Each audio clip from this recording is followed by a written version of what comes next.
করুণা বরুণালয় শ্রী শ্রী শচীনন্দন গৌরহরি পরম পাবন পতিত উদ্ধারণ নাম প্রেম দাতা শিরোমণি দয়াল নিতাই চাঁদের মহা অনুকম্পায় ব্রজ নবযুবদন্দ রাধা মাধবের অহৈতুকী করুণায় বঙ্গবসুন্ধরার চণ্ডী বড়দি শ্যামামায়ের মন্দির প্রাঙ্গণে শ্রী শ্রী তারক ব্রহ্ম মহানাম সংকীর্তন যজ্ঞের পূর্বে শ্রীমদ্ ভাগবতীয় ভক্তি যজ্ঞের যে পরম আয়োজন, সেই সুধা যজ্ঞে অমৃত যজ্ঞে আজ পরম মঙ্গলময় শ্রী হরিকথার শুভারম্ভে অস্মাদীয় পরম আরাধ্য শ্রী গুরুপাদ পদ্মে পরার্ধ কোটি দণ্ডবৎ প্রণতি। পূর্বে যে সকল ভাগবত আচার্য রসিক মহতবৃন্দ অমৃত হরিকথা দ্বারা আপনাদের হৃদয়ে প্রেম ভক্তি সিঞ্চন করেছেন, সেই পূর্ব পাঠক বৃন্দ সহ সমাগত বৈষ্ণব মণ্ডলী, পরম ভক্তজন, স্নেহময়ী কল্যাণীয় মাতৃমণ্ডলী, সকল ভক্তচরণে দিন অতি দিনের সশ্রদ্ধ দণ্ডবৎ প্রণতি। হৃত্তা সায়ত রচিতা গৃহাপট্ট শরীদ শ্রিয় তম বিশ্বন্তি নিশ্চন্ত বাসুদেব পরাম মুখ। দেখুন,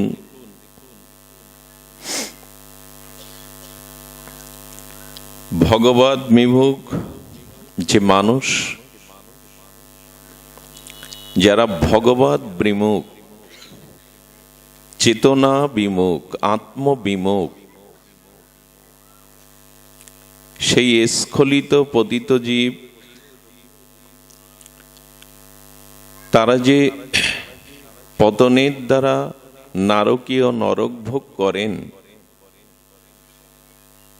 এবং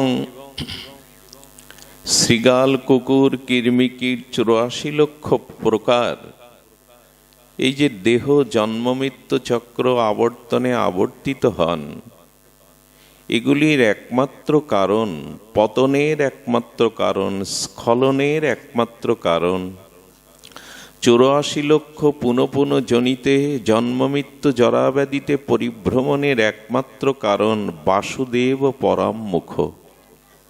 একমাত্র ভগবানে বিমুখ হওয়ার দোষেই জীবের এ জাতীয় দশা হয়। বাসুদেব পরম মুখ। ভগবানে বিমুখ জীবের গতি পুনরপি জননম পুনরপি মরণম। এই জন্য নবযোগীন্দ্র বলেছেন, হে মহারাজ, বাসুদেবে বিমুখ, খুব লক্ষ্য করুন, বাসুদেব বিমুখ ভগবৎ সম্পর্ক রহিত জীবন, সেই ভগবৎ বিমুখ ভগবান ও বহির্মুখ, আর ভগবৎ সম্বন্ধ ব্যতীত যে জীবন, সেই জীবনে সে যতই পরিশ্রম করুক, অর্থ সঞ্চয় করুক, ধন সম্পদ সঞ্চয়ের দ্বারা সে যদি গৃহ, সুরম্য, অট্টালিকা, অনিন্দিতা সুন্দরী স্ত্রীপুত্র, বান্ধব, অর্জিত সম্পত্তি প্রভৃতি সমস্তই ইচ্ছা না থাকিলেও ভগবানে পরমমুখ ব্যক্তি অতি ভয়ঙ্কর দুঃখময় নরকে পতিত হন, এগুলি তিনি ধরে রাখতে পারেন না। ভগবান বিমুখ হয়ে, ভজন বিমুখ হয়ে অনিন্দিতা সুন্দরী, সুরম্য অট্টালিকা, বীর্ত বৈভব আমরা যতই সঞ্চার করি, যতই সেগুলি সংগ্রহ করি, ভগবৎ বিমুখজন যদি আবার পতিত হয়, এগুলি আগামী জন্মে পাবে কি সে? অর্থাৎ এই জগতে ভোগ, উপভোগ এবং সাত্বিক পরমানন্দ পেতে গেলেও মানুষের ভজন করা উচিত। এ জন্মে কষ্ট করে যে অর্থ ভূসম্পত্তি সঞ্চয় করলাম, ভূসম্পত্তি, ভৌতিক সম্পত্তি অর্জন করলাম, কিন্তু ভজন অর্জন না করলে, ভগবত ভক্তি না করলে আগামী জন্মেই অর্জিত সম্পদ আমার ভোগে, পশুকুলে গেলে এগুলি ভোগে আসবে কি? এই জন্য বাসুদেবে পরাম্মুখ হওয়াটাই হলো জীবনের স্খলন, পতন। এই জন্য শাস্ত্র বলছে ভজন না করাটাই পাপ, ভগবত বিমুখ হওয়াটাই পাপ, পাপ অন্য কিছু নয়। এই জন্য শাস্ত্র বলেছেন জগতের পিতা কৃষ্ণ যে না ভজে বাপ, জগতের পিতা কৃষ্ণ যে না ভজে বাপ, পিতৃ দহি পাতকের জন্মে জন্মে তাপ।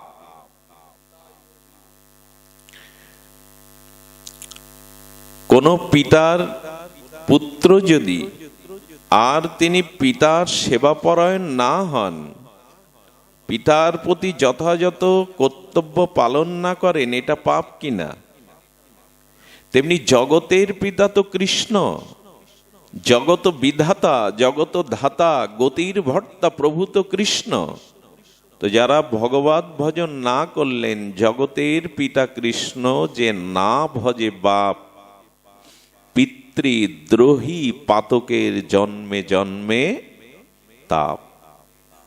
ভজন না করাটাই তো আমাদের নরকগামিতা করে, ভজন না করাটাই তো আমাদের স্খলন পতন এর কারণ হয়।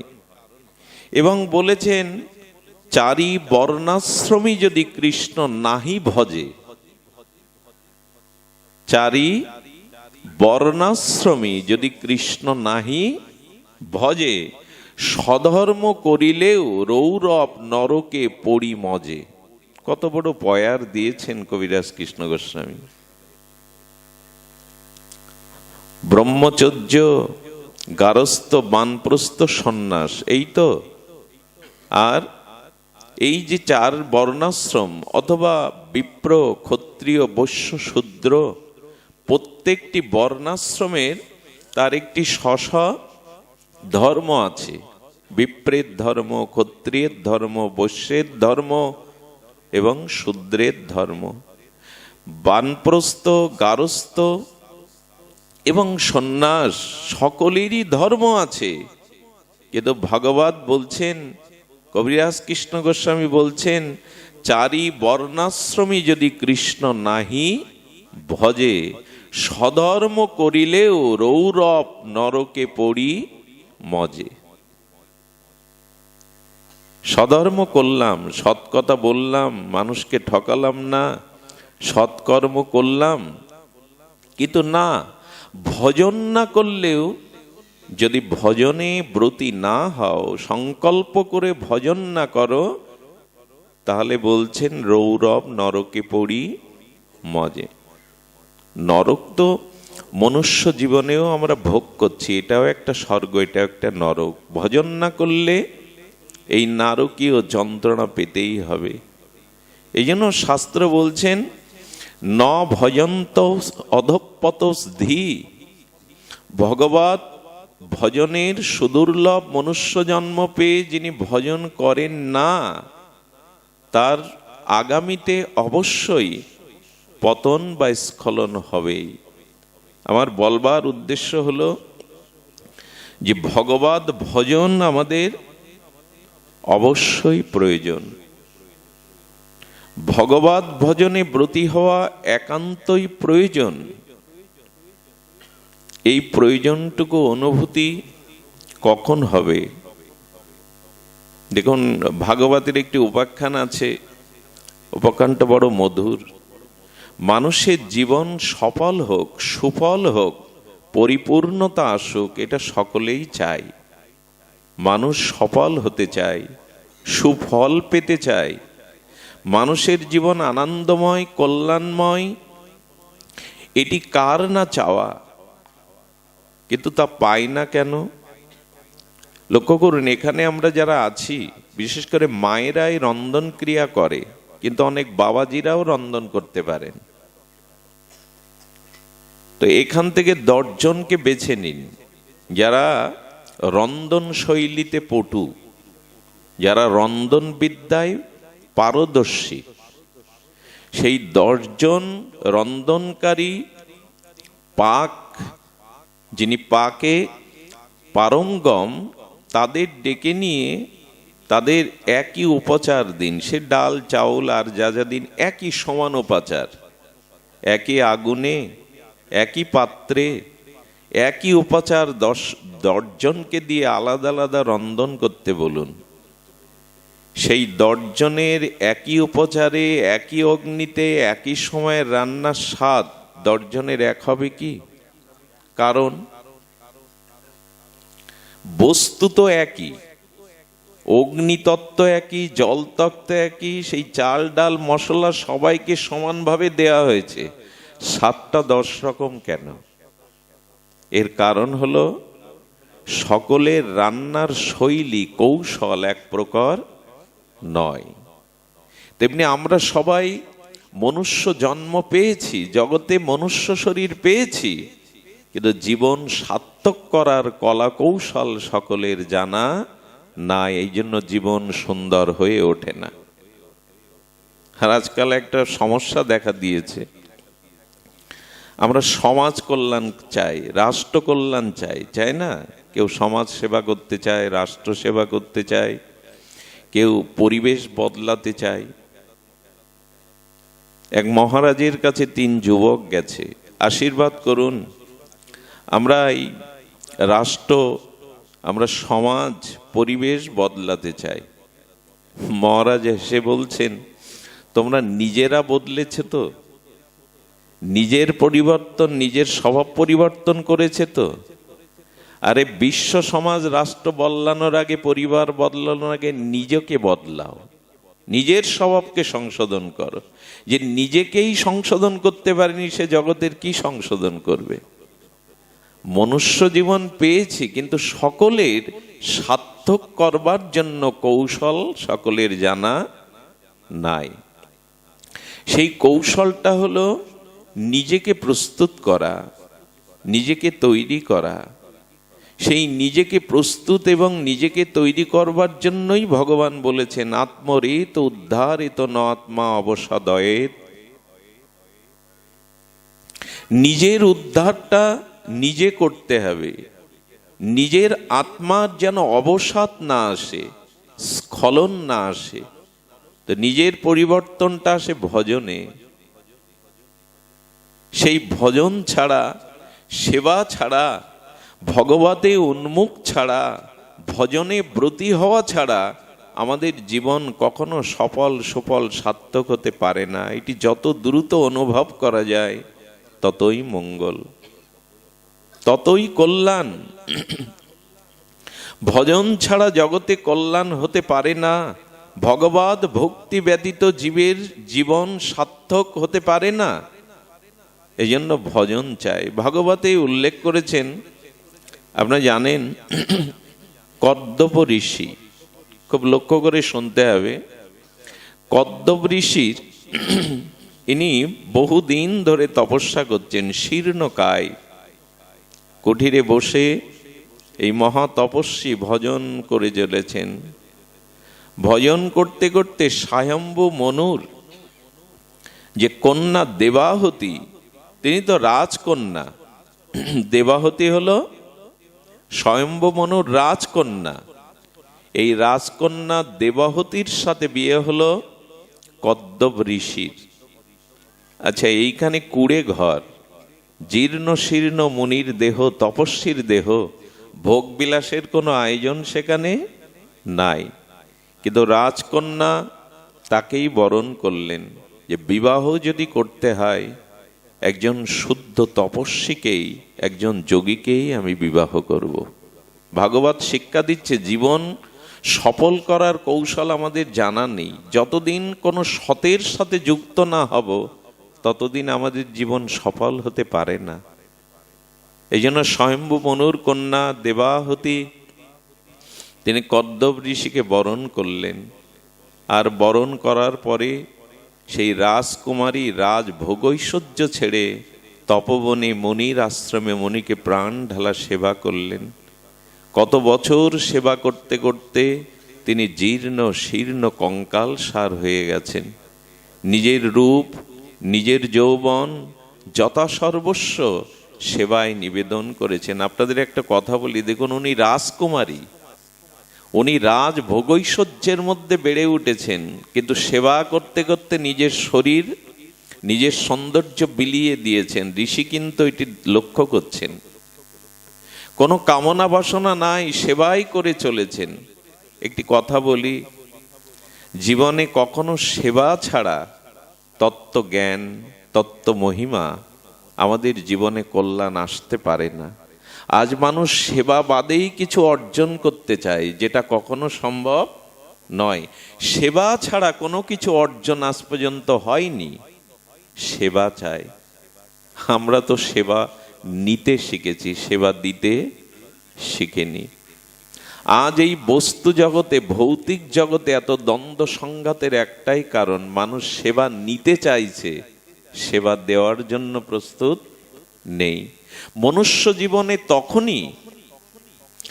মনুষ্য জীবনে তখনই বিশৃঙ্খলা আসে, সমাজ তখনই বিশৃঙ্খল হয়, পরিবার, সমাজ, রাষ্ট্র, বিশ্ব যখন সেবা নিতে চায়, সেবা দিতে চায় না।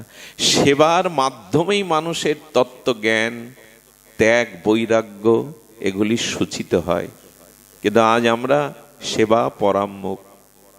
শুধু ভক্তগণ, দেবাহুতি সেবা করতে করতে করতে জীর্ণ শীর্ণকায় হয়ে শরীরের সমস্ত সবকিছু বিলিয়ে দিলেন।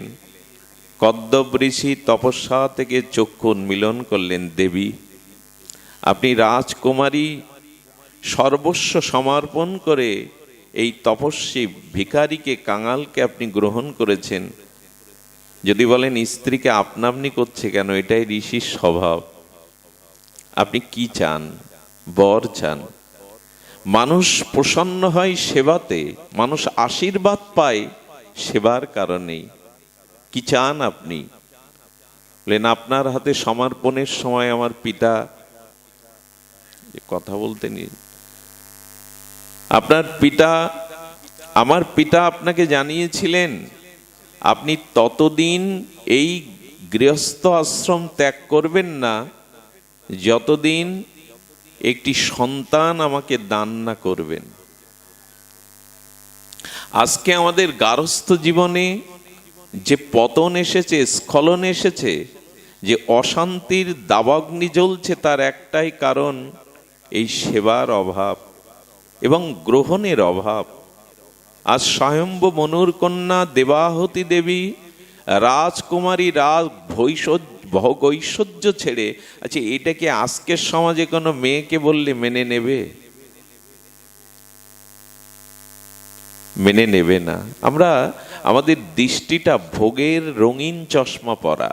ভোগ যেখানে আমাদের আসক্তি, ত্যাগ, বৈরাগ্য, সত্যের মূল্য কোথায়? এখন ত্যাগ, সত্য, বৈরাগ্যের মূল্য কোথায়? কিন্তু জীবন কখন সফল হয় দেখুন। রাজকুমারী হয়েও এই তীব্র উৎকণ্ঠায় সেবা, বৈরাগ্য, ত্যাগের দ্বারা প্রসন্ন করলেন কদ্দব ঋষিকে। ইনি ছিলেন উচ্চকোটির মহাত্মা তপস্বী। বলেন দেবী, কথা স্মরণ আছে, কি চাই বলো? বলেন আমি আপনার মতো একজন তপস্বী মহান সন্তান চাই। নারীর এটাই সফলতা। স্বামী সেবার দ্বারা, স্বামীকে শ্রদ্ধার দ্বারা, স্বামীর কাছ থেকে একটা উন্নত জীবন সন্তান প্রাপ্ত হয়, এটাই নারী জীবনের সার্থকতা। বিবাহের অন্য কোনো উদ্দেশ্য নাই। বিবাহের উদ্দেশ্য দুটি। দেবাহুতি দেবী জানাচ্ছেন বিবাহের উদ্দেশ্য দুটি, উন্নয়ন আর সুপ্রজনন। বিবাহ শুধু ইন্দ্রভোগের জন্য না, রং রূপ ভোগ ঐশ্বর্যের জন্য বিবাহ না। এই জন্য সনাতন হিন্দু ধর্মের বিবাহ যোগ্য, এটা কোনো চুক্তি নয়, শারীরিক ভোগ উপভোগের বস্তু নয়। বিবাহ পবিত্র বন্ধন, অনন্ত জন্মের। বিবাহ হলো যোগ্য। কে মনে রাখে কথা? বিবাহ ব্যবস্থাটাই তো নষ্ট হয়ে গেছে। তো সেখানে বলছেন আমি বিবাহের উদ্দেশ্য সুপ্রজনন। একটি নারী জীবনের সার্থকতা হলো একটি সুসন্তান জগতে রেখে যাওয়া, সেটা শুধু তার বংশের কল্যাণ না, জগতেরও কল্যাণ। যে নিজের মঙ্গল চায় সে প্রকৃত সন্ত সাধু মহাত্মা নন, দেবী নন। যে নিজের সাথে সাথে অপরের কল্যাণ চান, তো সেটি হয় একমাত্র সুসন্তানের দ্বারা আর উন্নয়নের দ্বারা। সুসন্তান এবং উন্নয়ন, পরিবারের উন্নয়ন, সকলের কল্যাণ, এই দুইয়ের কারণেই বিবাহ। দেখুন, বিদ্যাসাগরের কথা মনে আছে আপনাদের? এই মহান শিক্ষাবিদ, আচার্য, মাতৃভক্ত, তিনি এক পূর্ণিমার রাত্রে তার গর্ভধারিণী মাকে বসে গল্প করছেন, মা ছেলে। বিদ্যাসাগর বলছেন, মা, আমি এখন কলেজের অধ্যাপনা করি, 1.5 জোড়া সুনাম। আমার মন চায় তুমি সারা জীবন কোনো স্বর্ণ অলংকার আভরণ পরনি, আমি তোমাকে কয়েকটি অলংকার গড়িয়ে দিতে চাই, মা তুমি অনুমতি দাও। মৃদু হেসে বিদ্যাসাগরের জননী বলছেন, সাগর, বলতো নারীর শ্রেষ্ঠ অলংকার কি? বলেন, মা তোমার কাছে আজও আমি শিশু, অবুঝ, নারীর শ্রেষ্ঠ অলংকার কি আমি জানি না। বলে, শোন, সুসন্তানের জননী যদি কেউ মা হতে পারে, সেই সুসন্তানই হলো নারীর শ্রেষ্ঠ অলংকার, সর্বশ্রেষ্ঠ অলংকার। আমি রাস্তা দিয়ে যাই, লোক আমাকে প্রণাম করে আঙুল তুলে বলে শ্রদ্ধান্বিত হয়ে, বিদ্যাসাগরের মা যাচ্ছে, এর থেকে বড় অলংকার কি দিবি তুই আমার? এরকম মানা হলে কি বিদ্যাসাগর আসে তার পেটে? অলংকার দিতে চাইছে। মা বলছেন নারী জীবনের শ্রেষ্ঠ অলংকার, সে গর্ভে যদি একটি সুসন্তান ধারণ করতে পারে। মা, তবু তুমি আমার কাছে কিছু অলংকার নাও, এটা আমার মনের ইচ্ছা। বলেন, সাগর, তোর যদি অলংকার দেওয়ার এতই অভিলাষ হয় তো দে।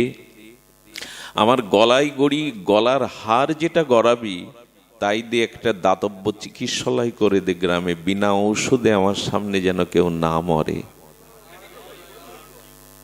আমার কর্ণের দুল, হাতের বালা যা গড়িয়ে দিবি তাই দিয়ে একটা বিদ্যালয় করে দে, যাতে অক্ষর জ্ঞান সকলের হয়। বিদ্যাসাগর প্রণাম করলেন, মা, যদি কখনো জগতে আসি যেন তোমার গর্ভতেই আসি। হ্যাঁ, বিদ্যাসাগর একটা শাল পাঠিয়েছিলেন এই শৈত্য প্রবাহের দিনে। ছুটিতে বাড়ি এসে দেখে শালটা আলমারিতেই রাখা। মা, বুঝি পছন্দ হয়নি? না সাগর, তোর দেওয়া পছন্দ হবে না কেন? শালটা তো সুন্দর, তুমি যে গায়ে চড়াওনি মা। বলেন, 26টা শাল যদি আবার দিতে পারিস তখন তোর মা ওটা গায়ে দেবে। 26 শাল কি করবে? 26টি শাল? গ্রামে ঘুরে দেখেছি 26 জন মানুষের শীতের কোনো বস্ত্র নাই, ওইটা তাদের গায়ে দিতে পারলেই তোর মা ওইটা গায়ে ছড়াবে। এই কথাগুলো এখন গল্পে রূপ নিয়েছে। এই না হলে বিদ্যাসাগর আসে তার পেটে?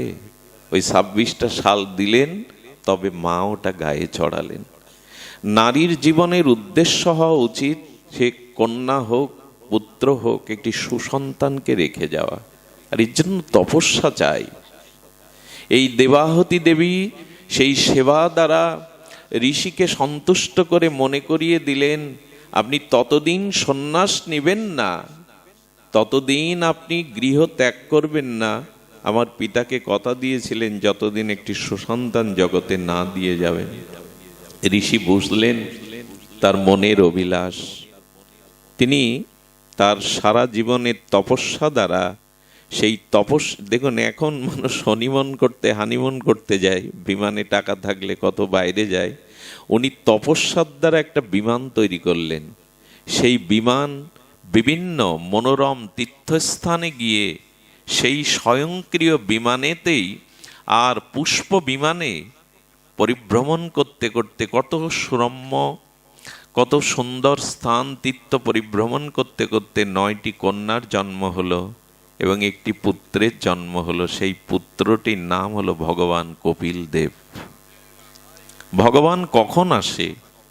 সুসন্তান এই 9টি কন্যাকে বিবাহ দিয়েছিলেন আমাদের ব্রহ্মার 9 প্রজাপতিকে। দক্ষ প্রজাপতি, মরিচ প্রজাপতি, এভাবে 9 প্রজাপতির হাতে কন্যাকে সম্প্রদান করে ছেলের হাতে মাকে দিয়ে কদ্দব ঋষি জঙ্গলে আরো গভীর তপস্যায় চলে গেলেন।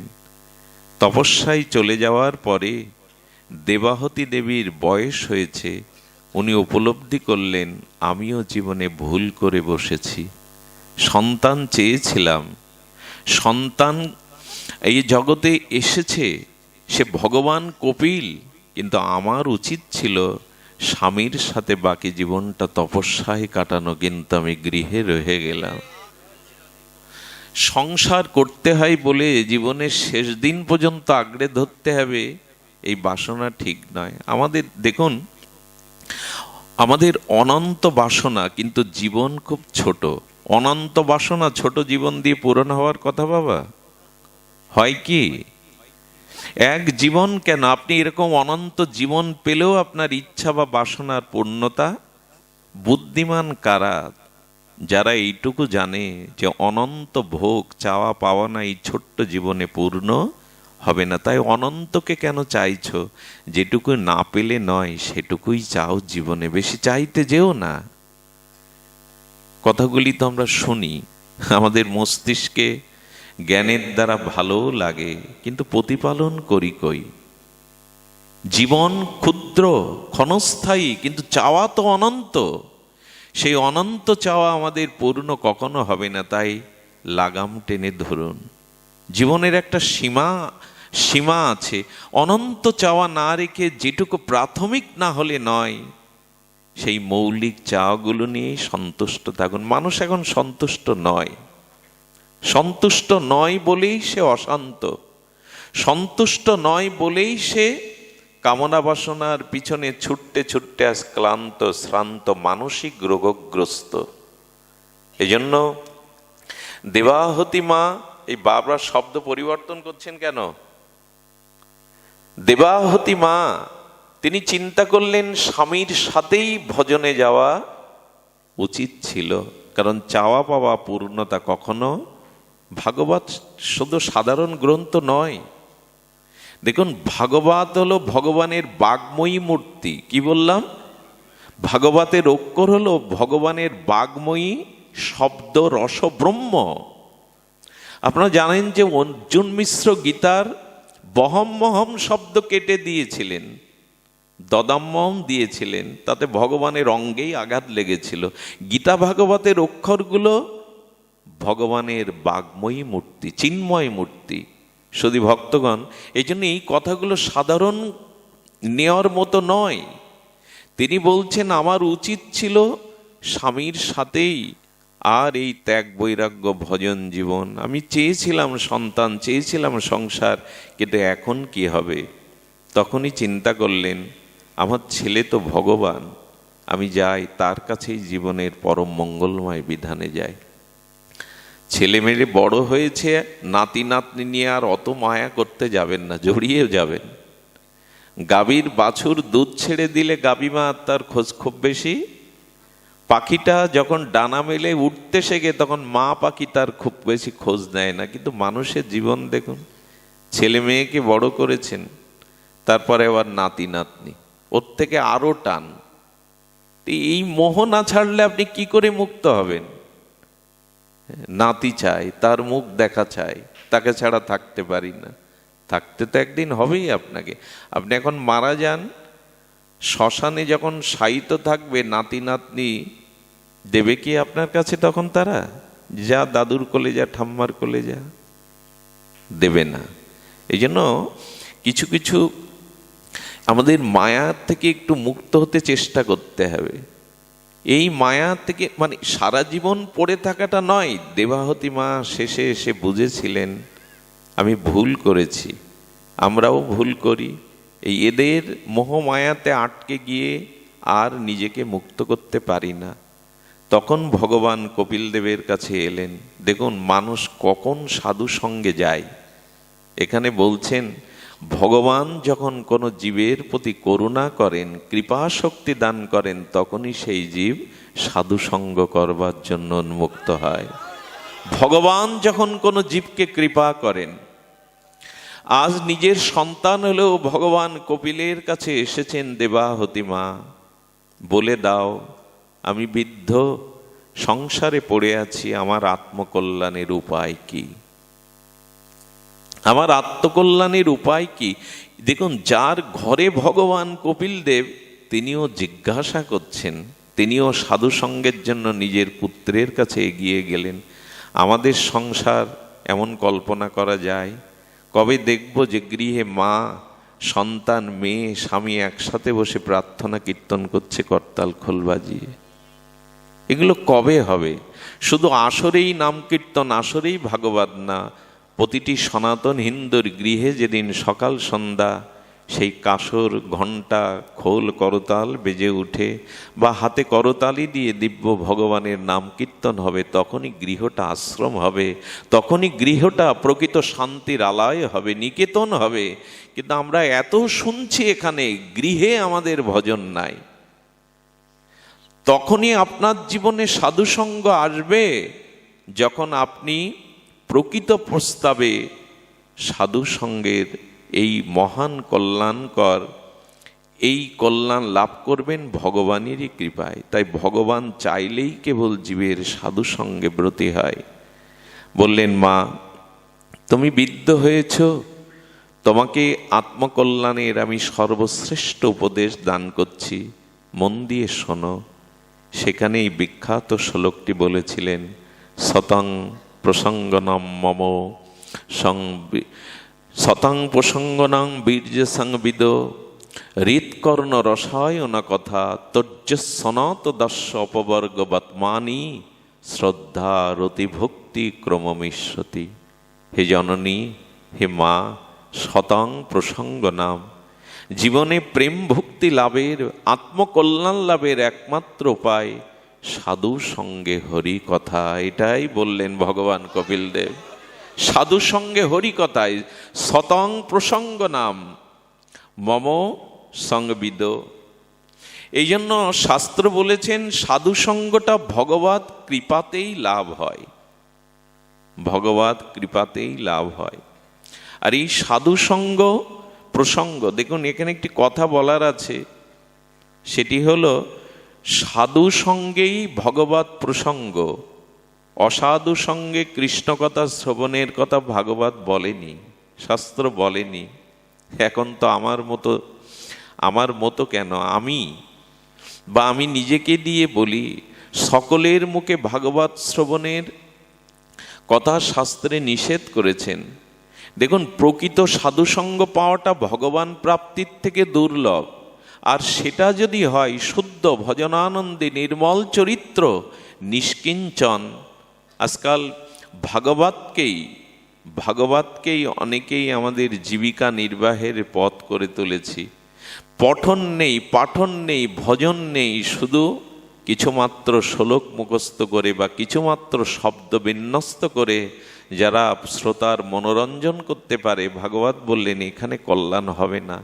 আমার মতো মহাদিশ্য জীবের যার ভজন নেই, নির্মল চরিত্র নেই, তার মুখে ভাগবতে কোনো কল্যাণই আসবে না। কিন্তু ভাগবতটা এখন আমাদের একটা সম্মান পাওয়ার, অর্থ পাওয়ার, নিজেকে প্রচার করবার একটা বড় মাধ্যম হয়ে দাঁড়িয়েছে। সতর্ক থাকতে হবে আমাদের। শাস্ত্রে বারবার বলেছেন, অবৈষ্ণবক উদ্গিরিণাং পুত হরি কথামৃতম শ্রবণাং নৈব কর্তব্যং যথা সর্বসৃষ্ট দুগ্ধপয়। এক বাটি দুগ্ধ বলকারক, উৎকৃষ্টকারক, তা খেলে আপনার তুষ্টিটা প্রাপ্ত হবেন, কিন্তু আপনার অজান্তে ওই বাটিটা যদি সর্প উচ্ছিষ্ট করে দিয়ে যায়, বিষাক্ত সর্প, তবে ওই দুগ্ধ বলকারক হবে না, হিতকারক না হবে না, অহিতকারক হবে। তাই ভাগবত শুনতে হয় স্বজাতীয় স্নিগ্ধ ভজনানন্দী সাধুর মুখে, যিনি নিজে ভজন করেন, নিজে আচরণ করেন। ভাগবত হচ্ছে বলেই দৌড়ে গেলেই কল্যাণ হবে না, সেই কথাই এখানে বলছেন। শতং প্রসঙ্গ নাম মম সংবিদ, সাধু মুখে হরি কথা। সাধু মুখে হরি কথাই জীবের কল্যাণ আনতে পারে। মা, তাই এই বয়সে তুমি তপস্যা কি করবে, যোগ অবলম্বন কি করবে? তবে তুমি সাধু সঙ্গ হরি কথা শ্রবণ করো। মম সং বীর্য, এই বীর্যবতী হরি কথা। দেখুন বীর্যবতী কেন বলা হচ্ছে জানেন, সাধুমুখে কেন বলা হচ্ছে জানেন? বটের পরিপক্ক বীজ যদি কোটি কোটি বটবৃক্ষের তলে পতিত হয়, তার থেকে একটাও চারা হতে দেখেছেন? হয় কি?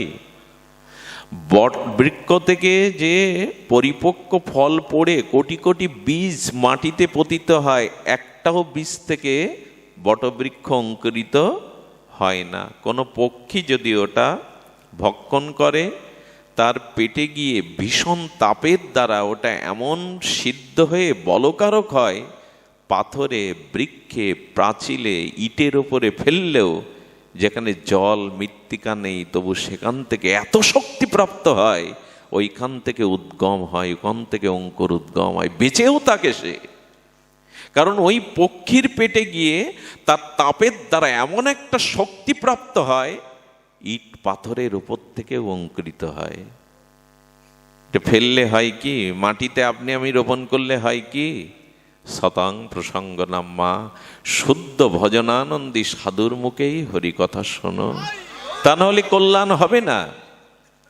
এই জন্য বলছেন মম সং বিদ। দেখুন মস্তিষ্ক থেকে আসে পাণ্ডিত্য, মস্তিষ্ক থেকে আসে পাণ্ডিত্য, সেই পাণ্ডিত্যের কথা একরকম, আর হৃদয় থেকে আসে ভাব, সেই ভাবের কথা আর একরকম। মস্তিষ্ক থেকে জ্ঞান বা পাণ্ডিত্যের সঞ্চার হয়, আর হৃদয় থেকে ভাবের সঞ্চার হয়। সেই ভাব যদি প্রকাশিত না হয়, তবে তখনই হয় বিশুদ্ধ সাধুর সঙ্গের দ্বারা। শুধু ভক্তগণ, সাধু সঙ্গে হরিকথা শ্রবণ করলে যেটা হয়, প্রথমটি হয় তখনই ভগবানের চরণে পূর্ণ আত্মসমর্পণ আসে আমাদের। যতদিন আত্মসমর্পণ না আছে, ততদিন যোগ, জ্ঞান, কর্ম কোনো কিছু সফল। তবে আত্মসমর্পণ আমরা মুখে বলি বটে। একটা ঘটনা মনে পড়ল, অপূর্ব ঘটনা, আত্মসমর্পণের একটি দৃষ্টান্ত। এক ব্রাহ্মণ পরিবার ছিল, পতিপত্নী, তাদের বৈষ্ণব সেবার বড় অনুরাগ ছিল। আর এই বৈষ্ণব সেবার না করলে জীবনে পরম কল্যাণ আসবে না, কিন্তু এত নিবেদিত ছিল, অভাব থাকলেও গৃহে বৈষ্ণব আসলেও ফিরত না। রোকা শুকা যা হয় এক মুষ্টি দিত। গুরুদেবের আদেশ বৈষ্ণব সেবা করো। সম্ভবত কি সেই ব্রাহ্মণীর কাপড় ছিঁড়ে ছিঁড়ে আর সেলাই দিতে দিতে, পটি দিতে দিতে জায়গা নাই, সে কাপড় আর ব্যবহারের উপযোগী নাই।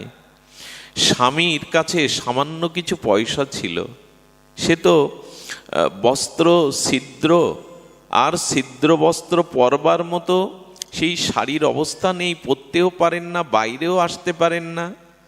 হ্যাঁ, তৎকালীন 2-4 টাকা দিয়ে একটা শাড়ি কিনেছে।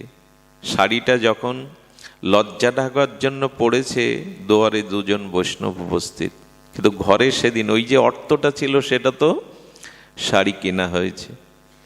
দুয়ারে যখন বৈষ্ণব, তখন স্বামী বলছে, কি করি বলো, আজ তো ঘরে কিছু নেই। বললেন, বৈষ্ণব ফিরে যাবে? বললো, তার থেকেও তো জীবন বিনাশ করাই উচিত। বৈষ্ণব যদি দুয়ার থেকে অভুক্ত হয়ে চলে যায়, গৃহধর্ম প্রতিপালন ব্যর্থ হবে, বৃথা হবে। এক কাজ করো, আমার এই কাপড়টা আবার বাজারে বিক্রি করে কিছু কিনে আনো। আমরা ভাবতে পারবো? একথা ভাবতেও পারবো না। বললেন, তুমি কি করবে? বললেন, দেখো, ঘরের মধ্যে দুধ দিয়ে থাকলে, এত এত এত বড় ত্যাগ, ঘরের মধ্যে দুধ দিয়ে থাকলে কেউ দেখবে না, কিন্তু বৈষ্ণব ফিরে গেলে আমি বাঁচব না। যদি বলেন এগুলো ঠাকুরমার ঝুলির গল্প নয়, ভক্তমালে আছে এই চরিত্রটা। যতবার পাঠ করেছি ততবার হৃদয়টা বিগলিত হয়ে গেছে যে বৈষ্ণব সেবার কি রকম তাদের উৎকণ্ঠা থাকলে এটা সে ভাবতে পারে। হ্যাঁ, ঘরে শিকল এঁটে দিয়ে ওই বিবস্ত্র হয়ে ঘরের মধ্যে থাকলো। স্বামী ওই কাপড়টা বিক্রি করে যা আনলো, তাই দিয়ে রন্ধন করে স্বামীর দ্বারা পরিবেশন করাচ্ছে। যখন প্রসাদগুলো সামনে দেয়া হয়েছে, তখন বৈষ্ণবগণ বললেন, আমি জানি, আমরা জানি আপনার গৃহিণী বড় বৈষ্ণব সেবামুখী, পরম পরম নাম নিষ্ঠা তার, পরম বৈষ্ণব সেবায় নিষ্ঠাচার। আচ্ছা, উনি একবারও তো এসে জয় রাধে বললেন না। ভগবানই মনে হয় পরীক্ষার জন্য সাধুর মনে, বৈষ্ণবের মনে ওরা উদয় করে দিয়েছে। ঘরে এসে বললেন, ওগো, তারা তো বলছেন তোমাকে পূর্ব থেকেই জানে, তুমি একবারও গিয়ে তাদের প্রণাম, হরে কৃষ্ণ কি জয় রাধে বললেন না, তো তুমি না বললে তো তারা সেবা নেবে না। কি পরীক্ষা দেখুন। হ্যাঁ, বললেন তারা বলেছে নিশ্চয় আমাদের প্রতি উনি সন্তুষ্ট নন, যদি সন্তুষ্ট থাকতেন একবার এসে জয় রাধে অন্তত বলতো, একবার অন্তত তিনি জয় রাধে বলতেন, তো তিনি অসন্তুষ্ট রেখে আমরা আপনার গৃহে সেবা, সে একবার এসে অন্তত যদি জয় রাধে বলে। স্বামী যখন বলেছেন, চোখ দিয়ে বিন্দু বিন্দু অশ্রু পড়ছে, বললে দেখো, ভগবানের জন্য, ভক্তের জন্য লজ্জা ঘৃণা রাখতে চায় না, আমি যাব এই অবস্থায়, আমার হস্ত দিয়ে অঙ্গ ঢেকে আমি তাদের জয় রাধে বলে প্রণাম করে আসবো। যেই দরজা খুলে বাইরে আসবেন, ঠাকুর ঘর থেকে সাক্ষাৎ গোবিন্দ বিগ্রহ থেকে প্রকট হয়ে বলেছেন, না মা, এই অবস্থায় আমি যেতে দিতে পারি না। ভগবান দিব্য বস্ত্র দিয়ে, আভরণ দিয়ে ঢেকে দিয়ে সাজিয়ে বললেন, এবার যাও। এটার নাম আত্মসমর্পণ। আত্মসমর্পণটা এরই নাম, সর্বস্ব দেওয়া। ভগবান পারে কি দ্রৌপদীর বস্ত্র কেড়ে নেবে? এটা ভগবান সহ্য করতে পারে? পারে না। সমর্পণ চায়। সাধু সঙ্গ না করলে, বিশুদ্ধ ভজন না হলে ভগবানের প্রতি সমর্পণ বুদ্ধি আসে না। আর সমর্পণ যতদিন না আসবে, জানবেন কোনো কিছুই পরিপূর্ণতা পাবে না। এই জন্য সমর্পণ প্রয়োজন, সমর্পণটা অতীব প্রয়োজন। সেই প্রয়োজনের জন্য সাধু সঙ্গ আমাদের করতেই হবে। এই শতং প্রসঙ্গনং মম সংবিদ ভবন্তিরিৎকর্ণ রসায়নকতা, এই বীর্যবতী হরিকথা শ্রবণের মাধ্যমেই আমাদের চিত্তে আত্মসমর্পণের বোধ বা উপলব্ধি জাগবে। দেবাহতী মা, ভগবান কপিল দেব, তাকে এই সাংখ্য দর্শন, বড় বড় তত্ত্ব দর্শন ভাগবতের এখানে, তাকে সাংখ্য দর্শন, তত্ত্ব দর্শন, ভক্তির দর্শন দ্বারা ভগবান কপিল উদ্বুদ্ধ করেছিলেন দেবাহতী মাকে। আমাদের কবে এই জাতীয় সাধুসঙ্গ হরিকথাতে রুচি হবে? তাই শাস্ত্র বলেছেন এই সাধুসঙ্গ রুচিতে। আর দেখুন, আমাদের চাওয়া পাওয়ার কথা বলছিলাম, আমি মাঝে আস্বাদন করেছিলাম শ্রবণ কুমার চরিত্র। আমরা গৃহী, এখানে মনে হয় সন্ন্যাসী আছেন কিনা আমার জানা নেই, সর্বত্যাগী আশ্রমবাসী সন্ন্যাসী, কিন্তু আমরা গৃহী। এই গৃহীদের আমাদের চাওয়া পাওয়ার একটা বিষয় থাকতে হবে। কি চাই আমরা? সাধুসঙ্গ না করলে, ভজন না করলে এই শুভবুদ্ধির উদয় কোনোদিনই হবে না। আপনাদের মনে আছে, আমরা অন্ধমণির ঘটনা জানি, তাই না? অন্ধমণি, ইনি কিন্তু অন্ধ ছিলেন না। খুব মার্মিক ঘটনাটা। শীতের রাত, পৌঁছাতে বিলম্ব হওয়ার অপরাধ হয়েছে। আমি বেশিক্ষণ পাঠ প্রবচনে এই শৈত্যপ্রবাহের দিনে আপনাদের শারীরিক মানসিক কষ্টের কারণ হব না, তবে এই চরিত্রটা শুনুন। শ্রবণ কুমার চরিত্র বড় বিচিত্র, বৈচিত্র্যময় চরিত্র। অন্ধমণির কথা আপনারা শুনেছেন তো? এই অন্ধমণি অন্ধ ছিলেন না। এনারা স্বামী স্ত্রী, এনারা চক্ষুমান ছিলেন, কিন্তু এনাদের কোনো পুত্রযোগ ছিল না, কোনো সন্তান যোগ ছিল না। এই জন্য ভগবান শিবের উপাসনা করতেন এনারা। ভগবান শঙ্কর এমন একজন ঈশ্বর, অল্পতে সন্তুষ্ট হয়ে উনি বর, এমন বর দেন যে চাইছে এই বর, সে কি চাইছে এ বিবেচনা না করেই ভগবান শঙ্কর এত আশুতোষ, এত অল্পে তুষ্ট হন, বর দিয়ে দেন। একবার এক অসুর তপস্যা করছে, ভগবান শঙ্কর উপস্থিত, কি বর চাই? আচ্ছা, ভগবান স্বয়ং জানে না ওর মনের ইচ্ছা? বলেন, বর দিন, আমি যার মাথায় হাত দেব সে যেন ভস্ম হয়ে যায়। ততস্তু। ভগবান শঙ্কর এমন আত্মভোলা, ভোলানাথ, যে যা চায় তাকে। ব্রহ্মা একবার পার্বতী গিয়ে বলেছিলেন, মা আমি আমার চাকরি ছেড়ে দেব। ব্রহ্মাজি কৈলাসে গিয়ে জগৎমাতা পার্বতীকে বলছেন, বলে চাকরি ছাড়বেন কেন? মানে আপনার উপর যে দায়িত্ব, আপনি ছাড়বেন কেন? বললেন, তোমার স্বামীর জন্য। যার কপালে আমি যা লিখে দিয়েছি, আমি সৃষ্টিকর্তা, যার প্রারব্ধে আমি যা লিখে দিয়েছি, ভগবান শঙ্কর বর দিয়ে তার সেটা বদলে দেয়। তাহলে আমার চাকরি করে লাভ কি? এটা নিন্দা করছেন না, স্তুতি করছেন শিবের। উনি কার 5 বছর পরমায়ু উনি দিয়ে দিলেন, কোটি কল্পকাল পরমায়ু। এখন তাহলে আমি আর প্রারব্ধ রচনা করে কি করব মা? তো ভগবান বলছেন তথাস্ত।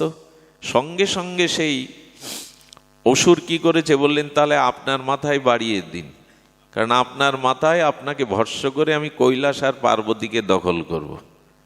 ভগবান শিব তখন দৌড়াতে শুরু করেছে।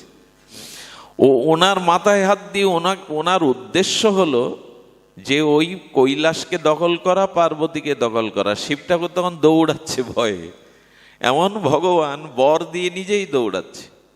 শেষে ভগবান বিষ্ণু আর মোহিনী রূপ ধরলেন, অপূর্ব মোহিনী রূপ ধরে সেই অসুরের পিছনে দৌড়াচ্ছেন। কোথায়? আর এই পাগলা ভোলা কাকে কি বলে নিজের ঠিক নেই। আচ্ছা, উনি যে বধ দিয়েছেন এটা আপনি সত্যি মনে করেন? হ্যাঁ, তো অনিন্দ সুন্দর রূপ তো দেখে দাঁড়িয়ে বলে, সত্য না? আরে তো পরীক্ষা করবেন তো, মিছেমিছি দৌড়াচ্ছেন। আপনি আপনার মাথায় হাত দিয়ে দেখুন, আরে এটা বর না, আত্মভোলা ভোলা কখন কি বলে বসে। বলে, তাই তো, পরীক্ষা করেই তো দৌড়ানো উচিত। হ্যাঁ, সামনে রূপসী থাকলে বুদ্ধি ভ্রষ্ট হয়ে যায়, নিজের মাথাতেই হাত দিয়েছেন, ওখানেই ভস্ম। শিবকে বলছেন, আপনি এরকম বর কেন দেন যাকে তাকে? হ্যাঁ, যখন তাকে যাকে তাকে দেন। তো ভগবান শঙ্কর তিনি প্রকট হয়ে বললেন, কি চাই বলো? বললো, আমরা পুত্র চাই। দেখুন, এই যে জীবনে পুত্র যোগ নাই, কিন্তু ভগবানের কাছে চাইলো কি? পুত্র চাই। আমার মতে শাস্ত্র বলেছেন, পুত্র যখন তারা এত সাধ্য সাধনার পরে পায়নি, তখন সামনে ভগবানকে পেয়েও ভগবান চাওয়া উচিত ছিল না? সামনে ভগবানকে পেয়েও বলছেন পুত্র চাই। আমাদেরও দুর্দশা হলো আজও। আচ্ছা, পুত্র পেলেই কি মানুষ সুখী হয়? সকলে হয়েছে। বরঞ্চ জীবনের সব থেকে বড় দুঃখ কষ্ট সে সন্তানদের কাছ থেকে। তারপরেও মানুষ ভগবানকে পেয়েও ভগবান না চেয়ে সংসার চায়। আমার মতে কি বলে জানেন? যে জিনিসটা আপনি পাননি, পাওয়ার প্রারব্ধ কর্মফলে নাই, ওই শূন্যস্থানে ভগবানকে বসিয়ে দিন, এটাই বুদ্ধিমানের কাজ।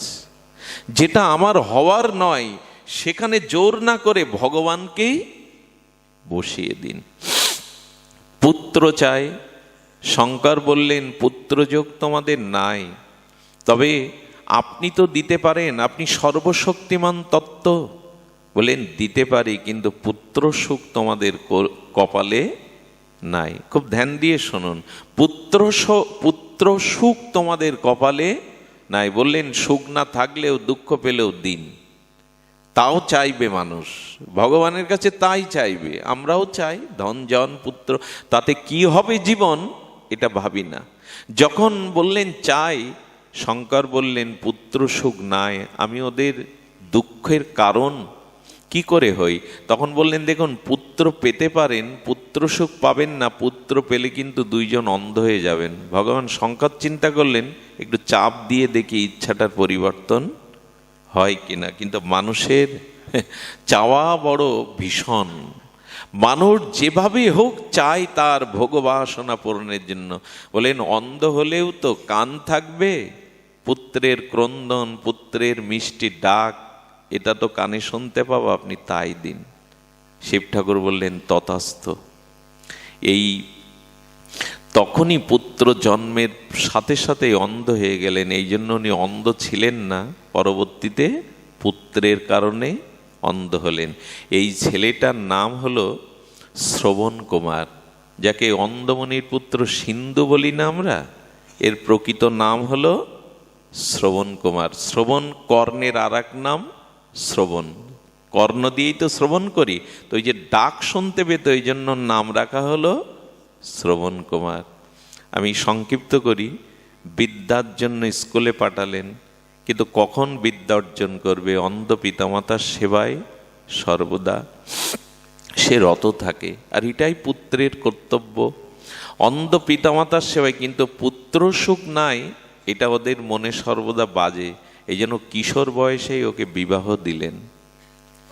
বিবাহের পর স্ত্রী ঘরে এসে বলল, তোমার অন্ধ পিতামাতার সেবা আমার পক্ষে, আজ ঘরে ঘরে এই সমস্যাটা তৈরি হয়েছে।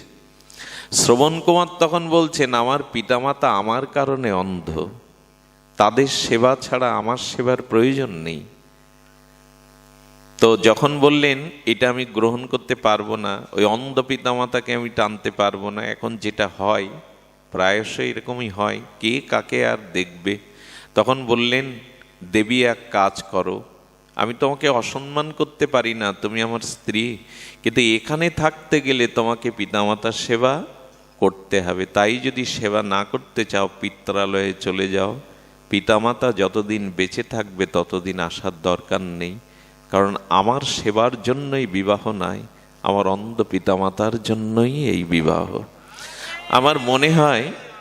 আমার মনে হয় প্রত্যেক পুরুষকে বিবাহের পরে প্রথম রাত্রিতে স্ত্রীকে এই কথাই বলা উচিত, আমার সেবা করো আর না করো, যারা আমাকে জগতে এনেছে তাদের সেবার জন্য আমি তোমার কাছে অনুরোধ রাখছি, প্রার্থনা রাখছি। একথা বলে কি? আচ্ছা, কোনো পুরুষ যদি মেয়ে মুখ হয়, মেয়েতে মানে স্ত্রীতে অত্যন্ত আসক্ত হয়, আর স্ত্রী নিবিনি কিছু যদি পিতামাতা সম্পর্কে বলে, আর ওই স্বামী যদি আবেগে বলে, বাদ দাও পাগলদের কথা, ওরা পাগল, বৃদ্ধ হয়ে গেছে, ওই স্ত্রী যদি পাগল বলে শ্বশুরকে গালি দেয়, শেখালো কে ওকে? কে শেখালো? অতিরিক্ত আসক্তি ভালো না কোনো জিনিসে। ওই আসক্তিতেই বললো, আরে ওদের কথা বাদ দাও, ওরা ব্যাকডেটেড, ওরা পুরনো, ওরা পাগল, এই বলবার সাহসটা তো আপনিই দিয়ে দিলেন, শিখিয়ে দিলেন আপনি। এই জন্য সন্তান হিসাবে বিবাহের পর প্রথম রাত্রির প্রথম কথাই হবে, আমার জীবনে সেবা চাই না চাই আমার পিতামাতার সেবা। এটা বিষ্ণুপ্রিয়া দেবীকে মহাপ্রভু বলেছিলেন, এবং বিষ্ণুপ্রিয়া দেবী জিজ্ঞাসা করেছিলেন, আমি কিভাবে সেবা করলে এই সংসার আপনাকে ভগবৎমুখী করতে পারবো? এই কথাগুলি প্রয়োজন। তো শ্রবণ কুমার বললেন, তুমি পিত্রালয়ে চলে যাও, কারণ এখানে থাকতে গেলে পিতামাতার সেবা করতে হবে। পিতামাতা বলল, শ্রবণ, আমাদের অর্থ নেই, সামর্থ্য নেই, আমরা অন্ধ, আমাদের এক কাজ কর, আমাদের একটু তীর্থে তীর্থে একটু ঘুরিয়ে নিয়ে বেড়া। সেই দিন থেকে শুরু হলো বাঁকে করে পিতামাতাকে তীর্থে তীর্থে ভ্রমণ করা। আমি যারা এখানে যুবক আছেন, যারা পিতামাতা বেঁচে আছে, তাদের কাছে অনুরোধ করি, ভাগবতের শাস্ত্রের এই উপাখ্যানগুলো, এটা রামায়ণে বাল্মীকি বা আমাদের মহাকবি বাল্মীকি এবং আমাদের তুলসীদাস গোস্বামী উল্লেখ করেছেন, কীর্তিবাস উল্লেখ করেছেন যে পুত্রের কর্তব্য কি। শ্রবণ কুমার বাঁকে করে তীর্থে তীর্থে আর তীর্থ সকলকে পরিভ্রমণ করাতে লাগলেন। এখন অনেকেই আছে, সন্তান আগে ব্রজে চলে যায়, সন্তান আগে বৃন্দাবন নবদ্বীপে ঘুরে আসে, পিতামাতা কখনো, এইটা হওয়া উচিত নয়। পিতামাতাকে ধাম দর্শন, তীর্থ দর্শন করিয়ে তবে পুত্রের তীর্থে যাওয়া উচিত। এই নিয়মগুলো, সাধারণ নিয়মগুলো আমরা ভুলতে বসেছি। হ্যাঁ, তো শ্রবণ কুমার পিতামাতাকে বাঁকে করে তীর্থে তীর্থে প্রবণ করান, ভিক্ষা করে জল নদীর ব্যবস্থা করেন। একদিন ঘুরতে ঘুরতে উত্তরপ্রদেশের এক জঙ্গলের মধ্যে রয়েছেন, তখন রাত দ্বীপ্রহর ছাড়িয়ে রাত 2টো বাজে। অন্ধ পিতা তখন বলছে, শ্রবণ, বড় পিপাসা লেগেছে বাবা, বড় পিপাসা লেগেছে, পিপাসায় উৎকণ্ঠায় বুক ভেসে যাচ্ছে, বলো বাবা এটা জঙ্গল, আমি বৃক্ষের তলে আপনাদের রেখেছি, এইখান থেকে একটু প্রভাত না হলে জলের সন্ধান আমি করতে পারবো না, এটা অন্ধকার। বললেন খোকা জল না হলে যে আমি বাঁচবো না, আসলে প্রারব্ধ তো তাকে টানছে। তখন মা বলছেন, আচ্ছা তুমি অন্ধ বলে কি জ্ঞান অন্ধ? ছেলেটা তার জীবন নষ্ট করলো আমাদের জন্য, এখন মধ্যরাত জঙ্গলে সাপাত সংকুল কত হিংস্র জীবজন্তু আছে, ওকে মৃত্যুর মুখে ঠেলে দেবে। মায়ের মুখে আস্বাদন করে বলছে, মা এই কথা বলো না, তোমাদের সেবা ছাড়া যে আমার জীবনের অন্য কোনো ব্রত নেই, আমার জীবনের একমাত্র ব্রত তোমাদের সেবা, তোমাদের সেবাই তোমার ধর্ম, আমার কাছে জীবন্ত দেবতা দেবী তো তোমরাই। অনেকের মনে কষ্ট পেতে পারেন, যারা সন্তান থেকে আঘাত পান, কষ্ট পান, তাদের হৃদয় বিদীর্ণ হবে এ কথায়। পুত্রের কর্তব্যই জীবনে পিতামাতার সেবা করা।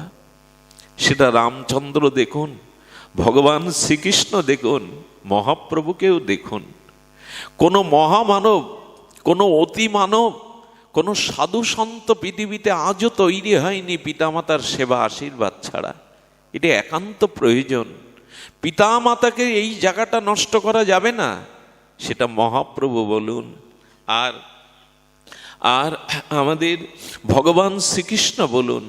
উদ্ধবের হাত ধরে কৃষ্ণ কেঁদেছিলেন। উদ্ধব মার কথা কেমন করে মনে করতো দেখুন শ্রীকৃষ্ণ। কংস বধের পরে শৃঙ্খল মুক্ত করলেন কংসের কারাগারে দেবকী এবং বসুদেবকে।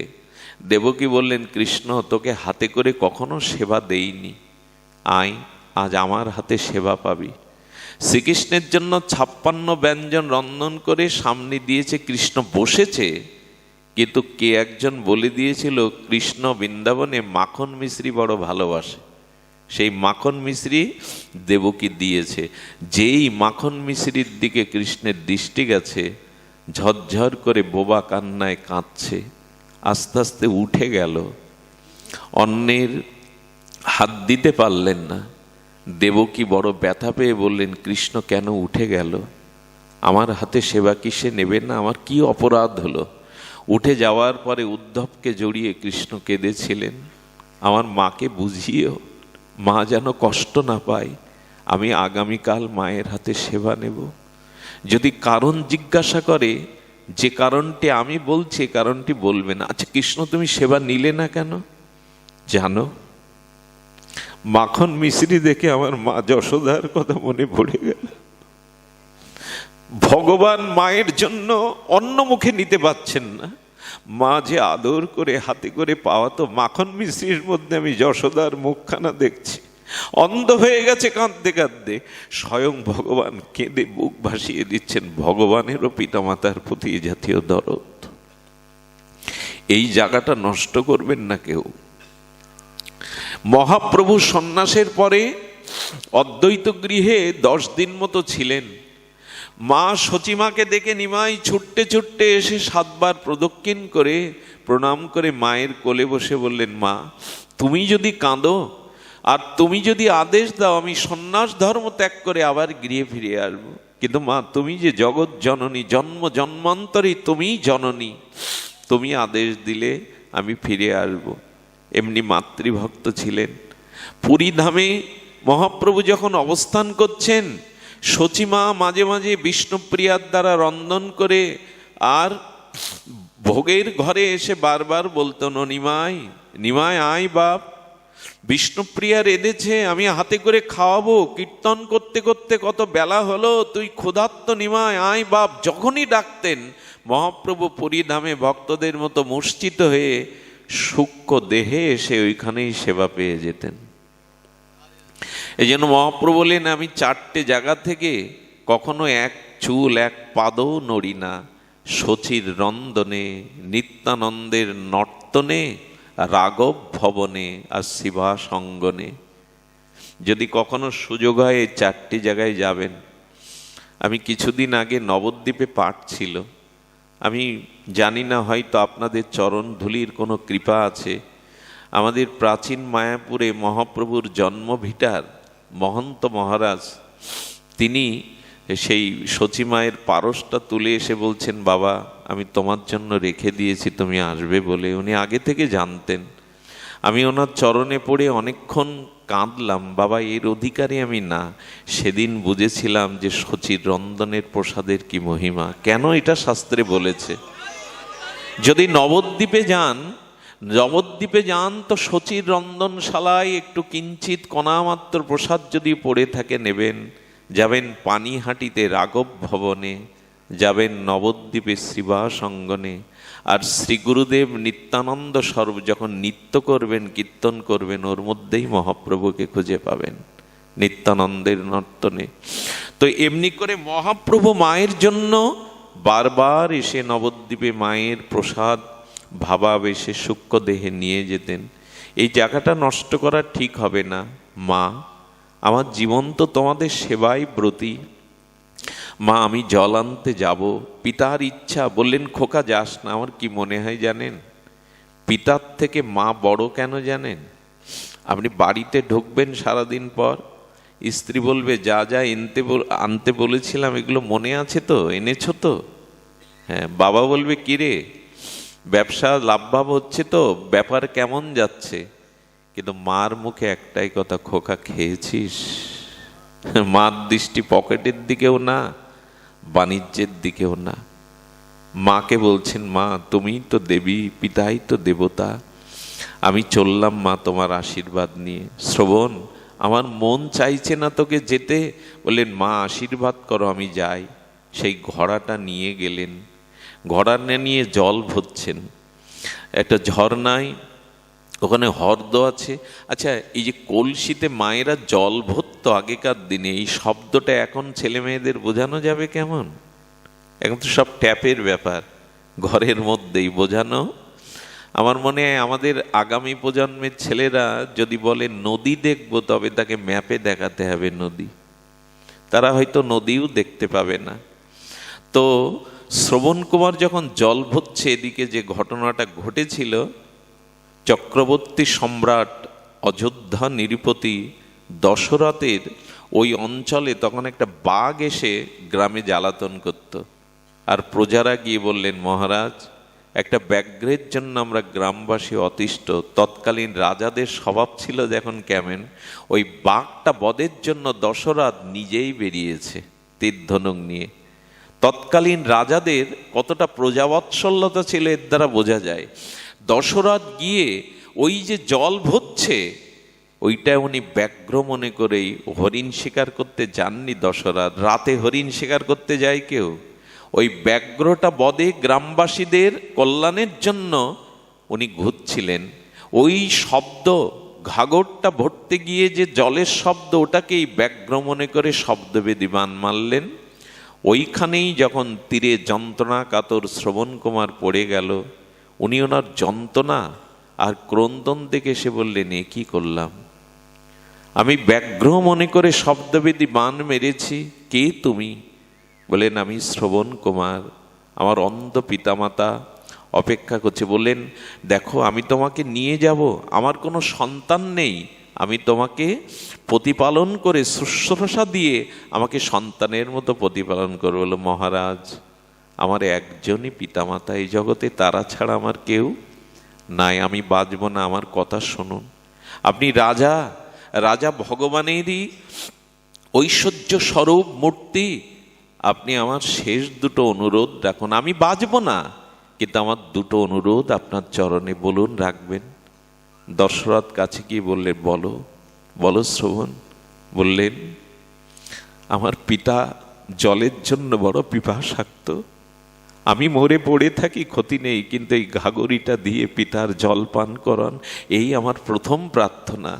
আর দ্বিতীয় প্রার্থনা, তাদের চরণে আমার শেষ প্রণামটা আপনি পৌঁছে দেবেন, যে আমি তাদের সেবা করে যেতে পারিনি, তাদের তৃষ্ণা জল দিতে পারিনি। জীবন অন্তিম সময়ে এই দুটি প্রস্তাবনা করে গেল। দশরথ বললেন না, তোমার কথা আমি রাখবো, কিন্তু তোমাকে মরতে দেব না। কিন্তু প্রারব্ধ তো ওখানেই, ওই যে ঠাকুর বলেছিলেন পুত্র সুখ তোমাদের নাই, শ্রবণ কুমার মারা গেলে ঘোড়াটা নিয়ে চক্রবর্তী সম্রাট অযোধ্যা নৃপতি দশরথ গেলেন।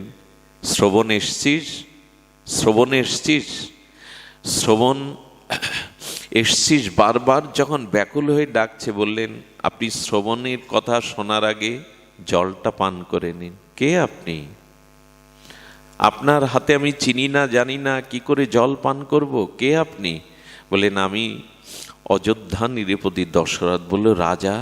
রাজা তো ভগবানেরই স্বরূপ, আপনি প্রণাম নিন। কিন্তু বারবার বলছেন আপনি জলটা পেয়ে নিন। আমি বলছি জলটা পেয়ে নিন। বলে জল পাবো না, কারণ আমার তৃষ্ণার একমাত্র জল তো শ্রবণ কুমার। সে কোথায়? সে কোথায়? আপনি তাকে চেনেন কি করে? বললেন বারবার বারবার অনুরোধ করেও যখন জল নিতে পারলেন না, পূর্ব ঘটনা ঘুরে বললেন এই তৃষ্ণার জল আর তার শেষ প্রণামটা রেখেছে আপনাদের চরণে। আমি আপনার শ্রবণ কুমারের হত্যাকারী।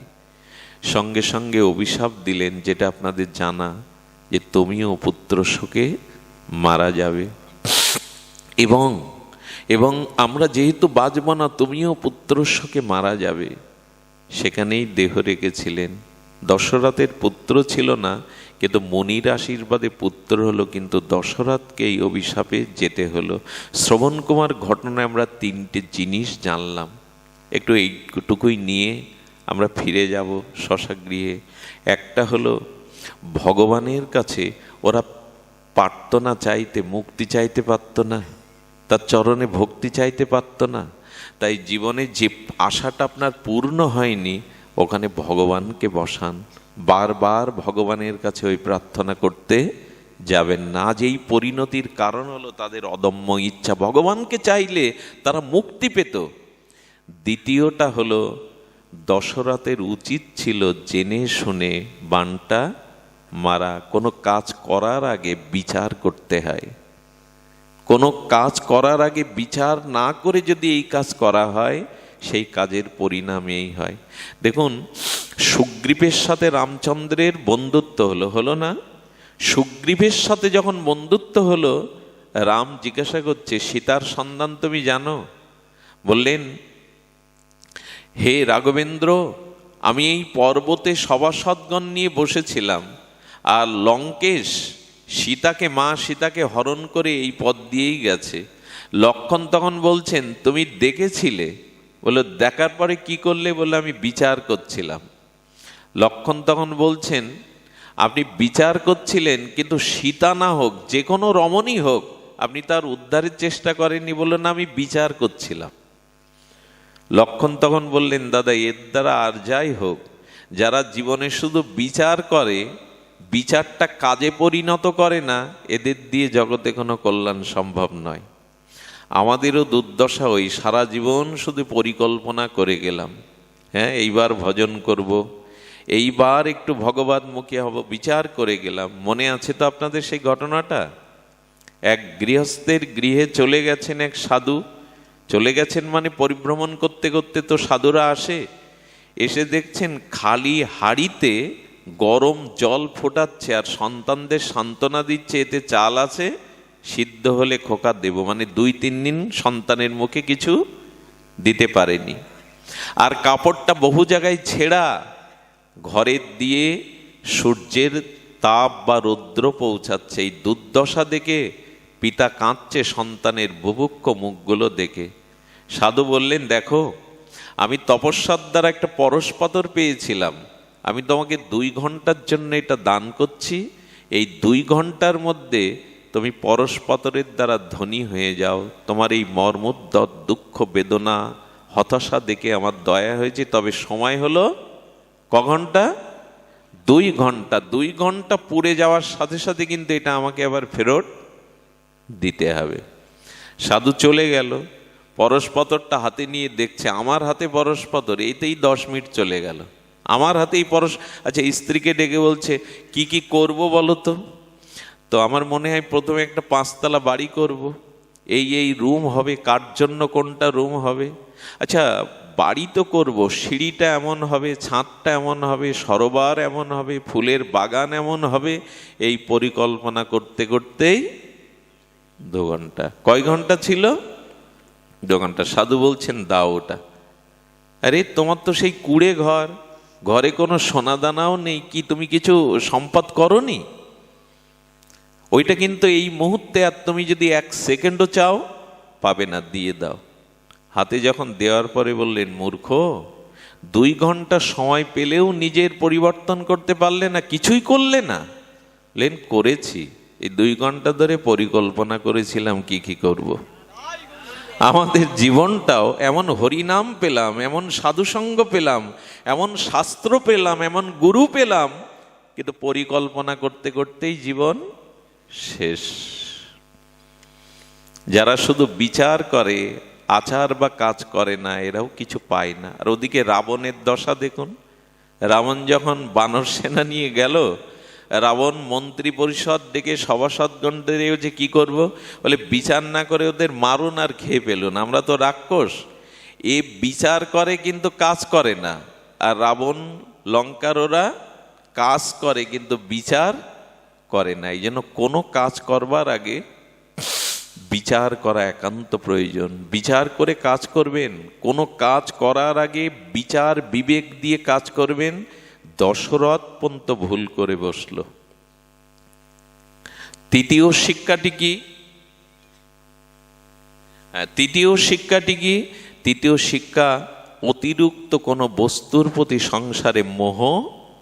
খুব মার্মিক কথা 3টে। অতিরিক্ত কোনো বস্তুর প্রতি মোহ রাখতে কেন? পুত্র মারা গেল বলে তুমি মরবে, ওই যে অতিরিক্ত মোহ শ্রবণ কুমারের উপরে ছিল। অতিরিক্ত মোহ, এই অতিরিক্ত মোহ কোনো বস্তুতে ঠিক নয়। এই 3টি শিক্ষা শ্রবণ কুমার চরিত্রে আমরা জানলাম। শুধু ভক্তগণ, আমি আর সময় নিতে চাই না। আমাদের দাদাজি বললেন আজকে মনে হয় পৌষ সংক্রান্তি, আগামী 1 মাঘ। এই মাঘ মাসটা অনেক শাস্ত্রে এর পূর্ণময়তা, এর স্বীকৃতি অনেক কিছু জানিয়েছেন। তাকে মাঘের যেটা পূর্ণ সেটা হলো স্নানে। কিন্তু এই যা শীত, তাতে আমি কি করে আপনাদের স্নান করতে বলি? মাঘে স্নানের খুব ভূমিকা আছে। হ্যাঁ, মাঘে স্নানের ভূমিকা আছে, কিন্তু সেটা সবার পক্ষে পারা সম্ভব নয়। মাঘে স্নান এবং মাঘের দান, আসলে মাঘ কেন, সব দিনই আমাদের গৌড়ীয় বৈষ্ণবরা তো সব দিনই স্নান করেন, সব দিনেই প্রভাতে। তবে আমরা ভুলে গেছি, এখন তো জলাশয় নেই, পুষ্করণী নেই। জলাশয়ে যদি ব্রাহ্ম মুহূর্তে স্নান করা হয়, বরঞ্চ উল্টে শরীর রোগ নিরাময় হয়। কিন্তু এখন তো সেই ব্যবস্থা নেই। তবে একটু বলি, ঘরে গঙ্গা জল থাকলে একটু পুত পবিত্র হয়ে মস্তকে স্নানের মহিমাটা, দানের মহিমাটা এই মাঘ মাসে বড় বিরল। তো যাই হোক, চণ্ডী বর্দিতে আমার আসবার একটা আশঙ্কা ছিল, হয়তো আসতে পারবো না। ইন্ডিয়ার থেকে কাল রাত্রেই ফিরেছি। শারীরিক অবস্থার মধ্যেও আপনাদের কথা রাখতে পারলাম। বিশেষ করে আমাদের কার্তিক বাবা, শ্যামল দাদা বারবার বলছিলেন আমি পারবো কি না। তো তাদের কথাটি রাখবার জন্য গৌর গোবিন্দ কৃপা করেছেন। আপনাদের শোক সান্নিধ্য পেলাম। আপনাদের মঙ্গল কামনা করে, আপনাদের সবার কল্যাণ কামনা করে আজকের মতো হরিকথা এখানেই পূর্ণ বিশ্রাম। জয় শ্রী গুরু প্রেমানন্দে গৌর হরিবল। গোসাই ভাবক দিয়া ঐতিহ্যবাহী শ্রী শ্রী রাধা গোপাল মদনের কদমতলা দোললীলা প্রাঙ্গণে